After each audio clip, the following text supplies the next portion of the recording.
Если он идет, спотыкается, молча догадает листвой, значит, разговор не кончается, значит, еще ты подумаешь, значит, наша встреча случается облаком над водой.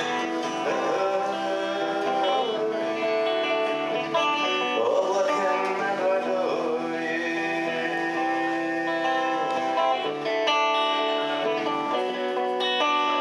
Как же ты моя ненаглядная, в этой тишине улыбаешься. Я тебя не помню, красавица, помню только свет над собой. Вот она, луна, зависает вдруг, и тебе снова понравится. Господи, в небе сражается и поет здесь на земле.